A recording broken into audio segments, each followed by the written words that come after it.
I'm Quickslip the Green Knight at your service. Crimson Lord.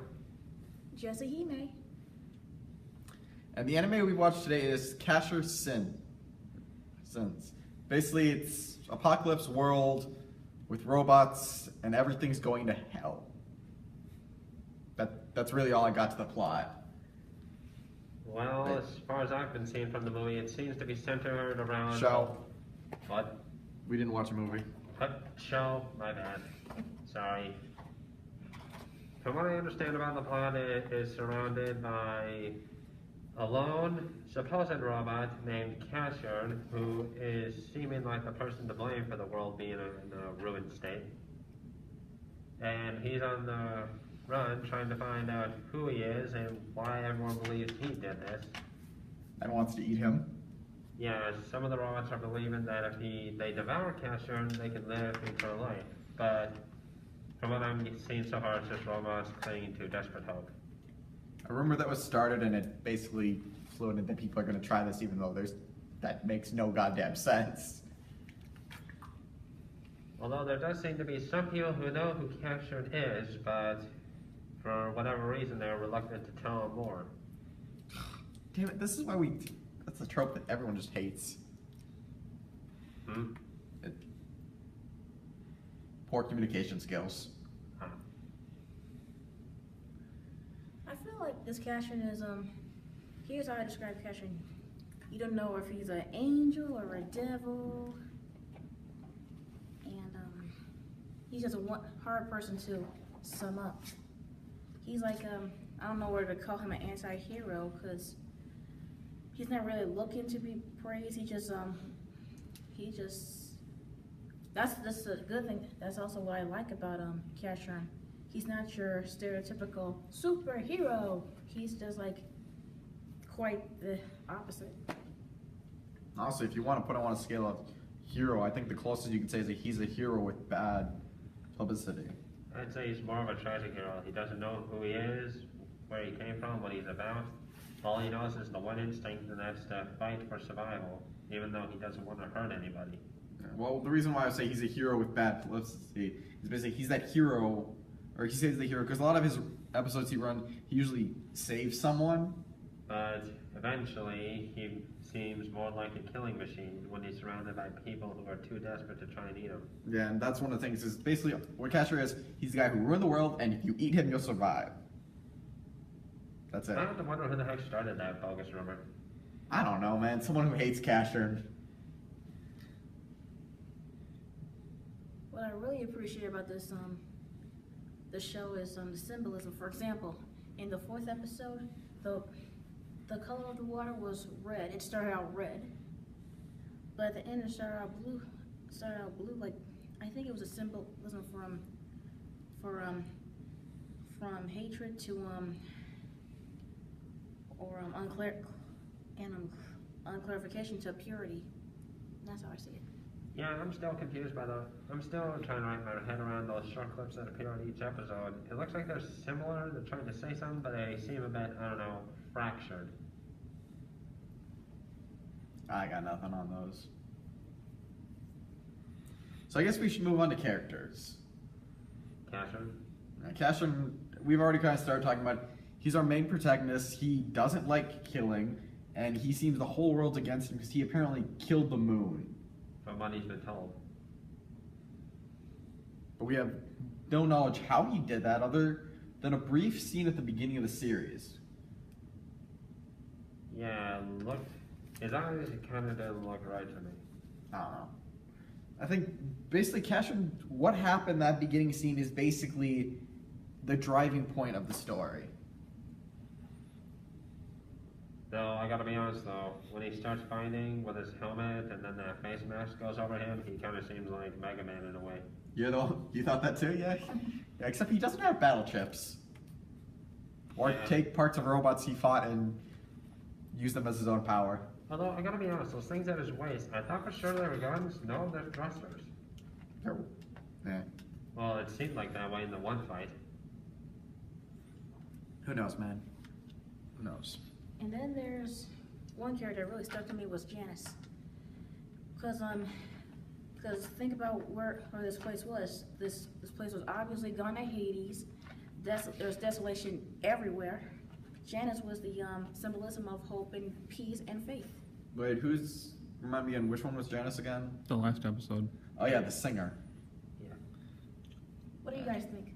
I think she was a good person to have hope, and that whole group she was with, who hope must be protected, and it seemed interesting. Sadly, I think that's pretty much all we're going to see of that group. Yeah, I think the point of the episode, I think was just Cashern helping her pilgrimage to the place, and now that she's arrived at the place she belongs, he left. But now it's the Lord providing security for her concert. Yeah, in a very nice way. Brutal, but nice. In this world, I think everything is going to be brutal. I do have a question for you guys. What do you think about this one character, Akos? He seemed like an interesting character, and finding his fate at the end of the episode kind of made me a little sad, because I thought he would have been an interesting character. Like he's the one human character we get to see, because I'm not sure was Janice human? So yeah, he's the one human character I think he's the only human character we've come across. Yeah. And he basically points out Cashern, he's not wrong to be upset that he's sinned, but he can't just keep walling about it. He needs to move on with it. Yeah. He seemed like... But still, he didn't mention he wasn't the only human left in the world. And yet he's still the only one we have ever seen. True. Yeah. I think it would have been interesting to see him as like a traveling companion for Cashern, but unfortunately... He had cancer. I don't think it actually says what happened to him, but... Well, the guy was coughing on blood. Obviously, he had something fatal. Again, I'm just saying it's not clear. It's not obvious. Not like an example like what Yuki had. That was pretty given clear. Sword Art Online, Mother Rosia, Season 2. Spoiler, sorry. But yeah, like he seemed like he'd be an interesting companion, but... They had him killed off. Yeah, pretty much almost every character every other character ends up dead, it seems like. To be honest, with the way he would look, he seemed just like a corpse that was walking along. Well, he did say he's met the Grim Reaper. Want to ask your brother about that story? No comment. Oh, come on, you know I do this all in good fun. Another character I think would have been interesting, I hope we get to see more in the series, and I'm guessing we probably won't, was the Sofita? Sofita. Well, Spanish in there. She seems... Who was Sofita again? She was the Angel of Ruin or something. The chick who kept fighting to give the heat in our heart. I don't know, I can actually see her possibly showing up at the last episode when Cashern's at the climax of the truth about him. I don't know. Knowing the characters in this series, heck, the only character we've seen come back more than once was the dog. Friender. Yeah. Honestly, I thought the guy would have had a grudge against Cashern after what he did, but he's turned out to be a companion who's at the distance when needed. To be fair, Cashern literally would have let that guy kill him, so I think the dog got that. But yeah, like Sofita, she's interesting, and she's the one person who fights Cashern that he doesn't kill. I gotta be honest, I found that character just a little bit annoying. The reason is she just had a one-track mind. All she liked is war. Well, I don't think it was more like a war, as she felt like because she did mention other things, like she used to help people get fixed with the ruin, but then she found she had more passion with it. I think she's basically a person who, in this world, she became a Blood Knight because that's the only thing you can be. It's not out of darkness. Heck, even she tried not to kill Cashern. Like, she tried to save him after stabbing him in the chest, which surprisingly didn't kill him. God, he's stronger than vampires. Who would that kill? So, if I'm going to discuss about one main character, there's one that's really showing the mystery enigma. I didn't catch her name, though. It was that girl that seemed to know a lot about Cashern and what he did. You mean the girl with the pink hair or something? And the hidden blade in her sleeve. Oh. Poor communication skills, girl. That's what I'm going to call her.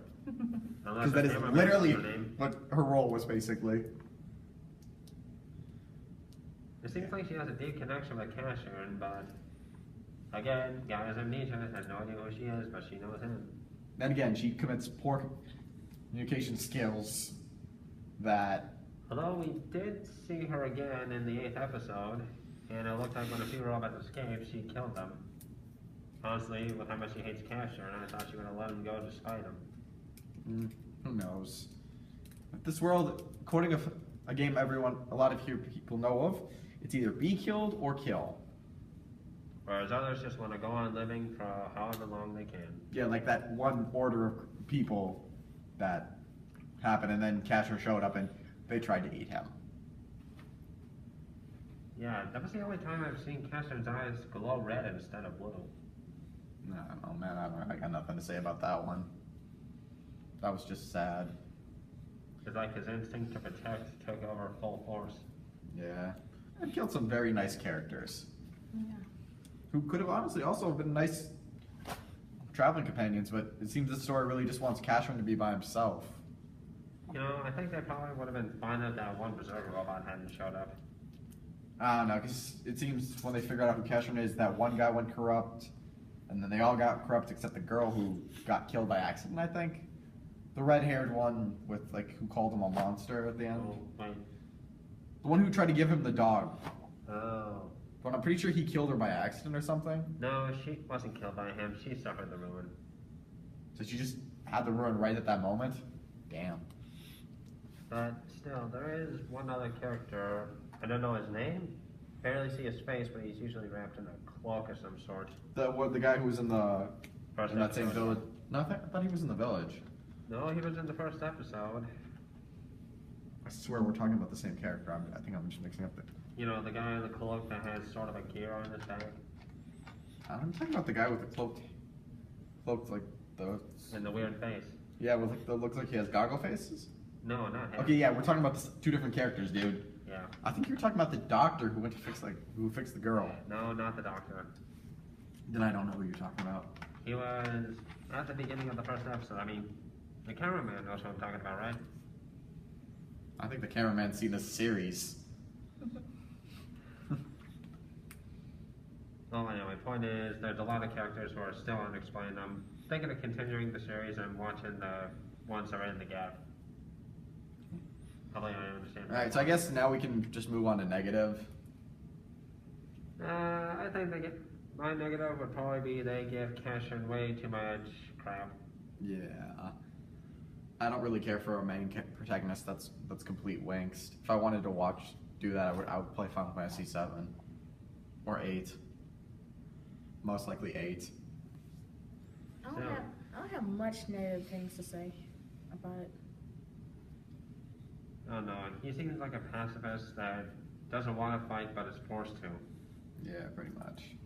Yeah, my only other negative would be the fact, like, the series has a lot of Interesting characters, but they barely. they're waste of a good character. Like I mentioned, 3 characters who could have been interesting traveling companions: the Sofita, the human, and that Akos? village girl. Yeah, Akos and the village girl, or anyone in that village. Like they all seem like interesting characters, but they either like get killed or disappear despite there's no reason. Like the Sofita, she says she loves him, instantly just leaves him. Well, And what you guys had a about- whirlwind of a romance and just leaves. Well, what about the dog? At least he got him, even though he's Yeah, at a but well there's distance. no comment with the dog. The dog doesn't really do anything since showing up. Well, except in episode 8 when it seemed like he was biting off some of the robots. Okay, that's the one thing he's done. Like, heck, you even asked me, are we gonna see the dog again? Like, he just disappears. And Yeah, then, like, that's- there he is. Yeah, exactly. You tempted fate. Also, you speak of the devil, and the devil shall appear. Metaphor, because, like, you say someone's name and they instantly appear after you say it. A massive amount of tempting fate. Yeah, that's really all I can say of this. There's not much to say here. Anything else? Scoring. Well, it's like given my thoughts on this anime, I just have to give it like 4 out of 5 stars. I'm just gonna give it a 4 out of 5 for now until I've watched the episode we had to skip. 3.5 out of... Yeah, 3.5 5 out of 5 ruins. So let's see, Fair 8, 9, 11.5 out of 15 would say a B minus. 11.5 out of 15 is not a B minus, dude. Oh, hold on. I think that's either an A or a B. That's not an A or a B. 11.5 out of That's 15. that's like a D, I think. A D or No. a C. You know, I'm gonna type this in and get the percentage right now because I'm honestly curious. Alright. So, scoring is 11.5. It's a C. A C. So about average. That's about, it's 76 repeating. Fair enough. 76.6666. Yeah, basically repeating, as I said. Yeah, it's not a bad anime. It's just I feel like it's We got a need lot to of watch ways. a bit more of it. It could be better. Even maybe that, but again, it could be better. Like wasted character potential. Like I get you can't have every character mean something, but I feel like some of these characters could be rather interesting, or they do think that's like really unexpected. Like again, like the Sofita, like she says she loves the guy, but why would you leave right after that? I don't understand that logic either. Well, think about it. Her one sole purpose is to fight, and the one she cares about, she doesn't want to have to fight. But it's not like going with Cashern's not gonna find you some fights. It just seems weird. It just seems weird. Well, boy, And it seems weirder than Fate's weird. You've seen Fate's, you can see how weird that series well, is. I mean, throughout the series, Cashern, he may kill some robots in his own self-defense, but it seems like the main characters and needs of the episodes, lives seem to have been changed in some way. No, all I'm saying is like, you don't need to make the character by himself all the time. It's Well, he's quite going to boring. be a loner. What do you expect? I don't know, I feel like giving him some traveling companions would not be a bad idea. Still, if I had to say something, nearing the end of the 8th episode, when he and Brenda were walking away, I had a huge I Am Legend moment right there. What? The guy had a dog in that movie? That's not the point. There's a time and a place, Crimson. Or do we have to send you back to the Twisting Nether again? Yeah, whatever. I'll just be back next week. I know that, but it's still fun. Alright, on this note, before we seriously get off track here anymore, catch us next time as we watch the anime movie The Wind Rises. This is the MCTC Anime Club signing off.